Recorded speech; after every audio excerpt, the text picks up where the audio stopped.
दूर दराज इलाके में एक छोटा सा गांव था जिसका नाम यास्मीनाबाद था। यह गांव अपनी खूबसूरत वादियों, बहते पानी के चश्मों और सबसे बढ़कर अपने मेहरबान और ईमान वाले लोगों की वजह से मशहूर था। इस गांव की मिट्टी में एक अजीब सी रूहानियत थी, जैसे यहाँ के हर जर्रे पर अल्लाह की रहमत बरसती हो। इसी यास्मीनाबाद में एक ताजिर रहता था जिसका नाम अब्दुर रहमान था। अब्दुर रहमान अपने वक्त का एक मामूली सा कपड़ों का ताजिर था। उसका कारोबार न बहुत बड़ा था और न ही वो शहर के अमीर तरीन लोगों में शुमार होता था। उसके पास एक छोटी सी दुकान थी जिसमें वो मिस्र और शाम से लाए हुए कपड़े पर फरोख्त करता था। उसका घर मिट्टी का बना हुआ था, लेकिन साफ सुथरा और पुरसुकून था। उसकी जिंदगी सादगी का एक बेहतरीन नमूना थी।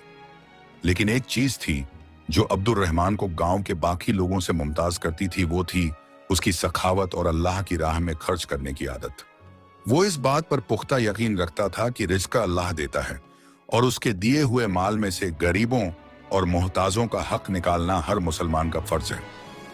उसकी बीवी अमारा भी एक नेक और शुक्रगुजार खातून थी जो हमेशा अपने शौहर के इस नेक काम में उसका साथ देती। अब्दुर रहमान का एक मामूल था, हर जुमा की नमाज से पहले वो अपनी दुकान की दिन भर की कमाई का एक खास हिस्सा अलग निकाल लेता। फिर वो उस रकम को लेकर गांव की गलियों में निकल जाता और चुपके से उन घरों की मदद करता जिनके बारे में उसे यकीन होता कि वो जरूरतमंद हैं। वो ये काम इतनी खामोशी और राजदारी से करता था कि अक्सर पड़ोसियों को भी खबर न होती।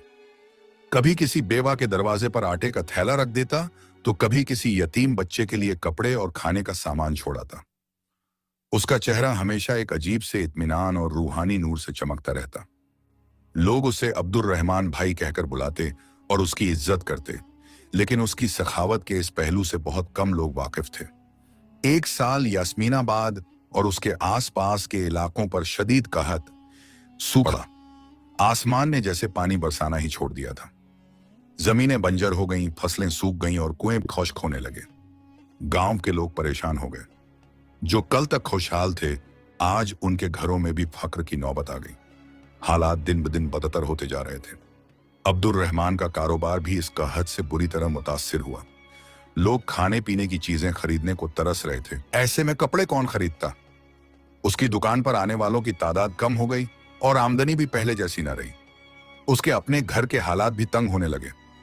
एक दिन उसकी बीवी अमारा ने फिक्रमंदी से कहा, अब्दुर रहमान, हालात बहुत खराब हो रहे हैं। हमारे पास जो बचत है वो भी तेजी से खत्म हो रही है। शायद अब कुछ अरसे के लिए हमें सदका देना बंद कर देना चाहिए ताकि हम अपने बच्चों के लिए कुछ बचा सकें।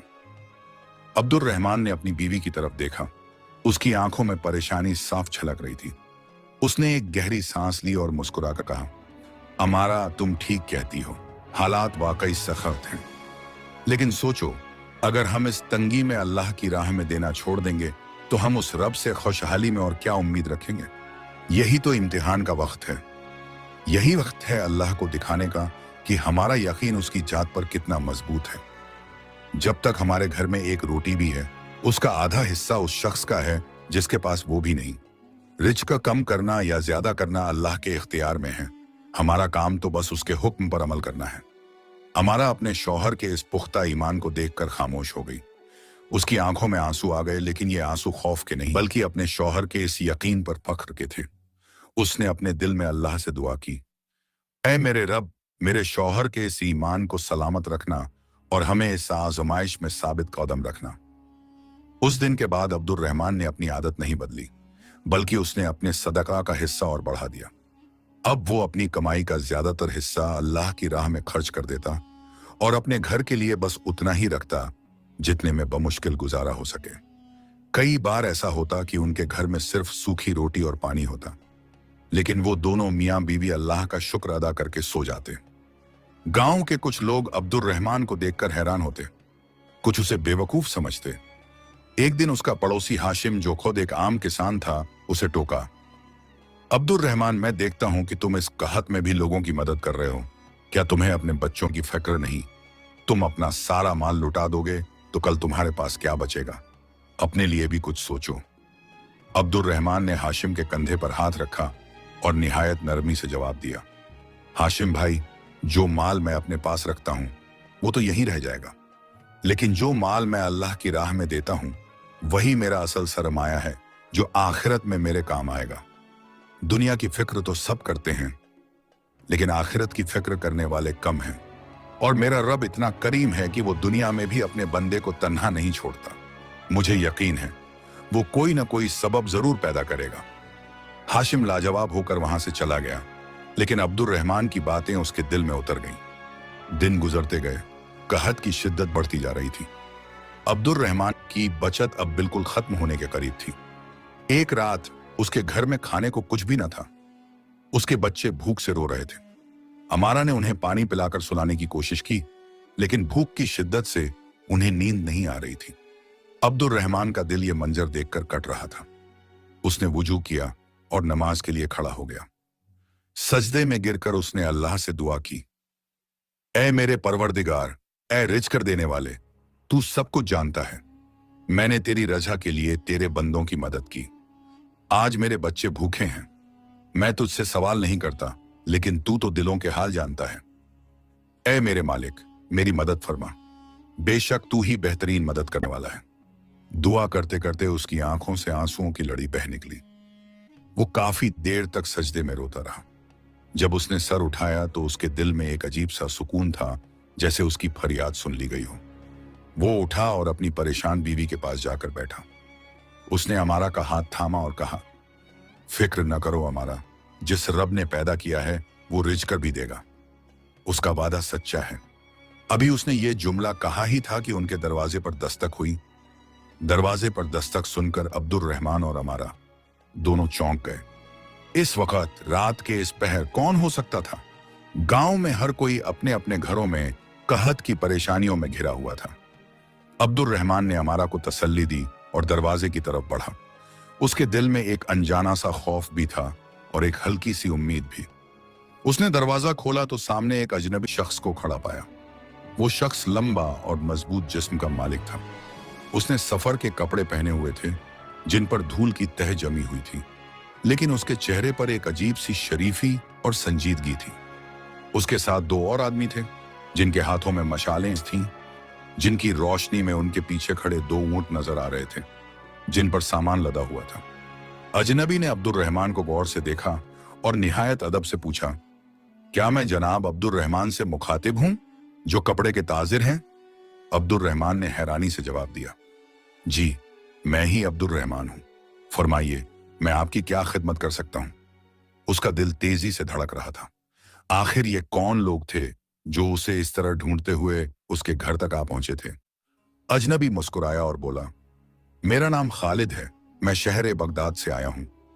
हमारे ताजिरों के सरदार जनाब इब्राहिम अल बगदादी ने मुझे आपके पास एक खास पैगाम और कुछ अमानत देकर भेजा है। बगदाद का नाम सुनकर अब्दुल रहमान की हैरानी और बढ़ गई। उसका बगदाद के किसी ताजिर से कोई लेना देना नहीं था। उसने कभी उनसे कारोबार नहीं किया था। उसने उलझन में पूछा, इब्राहिम अल बगदादी? मैं उन्हें नहीं जानता, शायद आपको कोई गलतफहमी हुई है। खालिद ने अपने आदमियों को इशारा किया। वो दोनों ऊंटों को करीब ले आए। खालिद ने कहा, जनाब, कोई गलतफहमी नहीं हुई, मैं आप ही के पास आया हूं। दरअसल कुछ हफ्ते पहले हमारे सरदार इब्राहिम अल बगदादी ने एक ख्वाब देखा। उन्होंने देखा कि फारस के एक गांव यास्मीनाबाद में एक अल्लाह का नेक बंदा है, अब्दुल रहमान, जो कहत के इस मुश्किल वक्त में भी चुपके चुपके अल्लाह की राह में खर्च कर रहा है, जबकि उसके अपने घर में तंगी है। ख्वाब में उन्हें बताया गया कि इस शख्स की सखावत अल्लाह ताला को इतनी पसंद आई है कि उसके लिए आसमान से रहमत के दरवाजे खोल दिए गए हैं। हमारे सरदार ने इस ख्वाब को अल्लाह का इशारा समझा और मुझे फौरन यहां रवाना किया। खालिद ने आगे बढ़कर एक थैली अब्दुल रहमान के हाथ में दी। इस थैली में 1000 अशरफियां सोने के सिक्के हैं। ये जनाब इब्राहिम ने आपके लिए हदिये के तौर पर भेजी हैं। और ये जो 2 ऊंट सामान से लदे हैं, इन पर गेहूं, खजूरें और जरूरत का दूसरा सामान है। उन्होंने कहा है कि इसमें से आप अपनी जरूरत के मुताबिक रखें और बाकी गांव के जरूरतमंद लोगों में तकसीम कर दें। अब्दुल रहमान के हाथ में सोने के सिक्कों से भरी थैली कांप रही थी। उसकी आंखों से बेइख्तियार आंसू बहने लगे। ये वो आंसू थे जो शुक्र और यकीन से लबरेज थे। उसने आसमान की तरफ देखा और दिल ही दिल में अपने रब का शुक्र अदा किया। उसने कुछ देर पहले ही तो सजदे में गिरकर दुआ की थी, और उसकी दुआ इस शान से कबूल हुई थी कि उसने कभी सोचा भी न था। उसकी बीवी अमारा, जो दरवाजे के पास खड़ी सब कुछ सुन रही थी, वहीं शुक्र के सजदे में गिर पड़ी। अब्दुल रहमान ने खालिद और उसके साथियों का शुक्रिया अदा किया और उन्हें अंदर आने की दरख्वास्त की।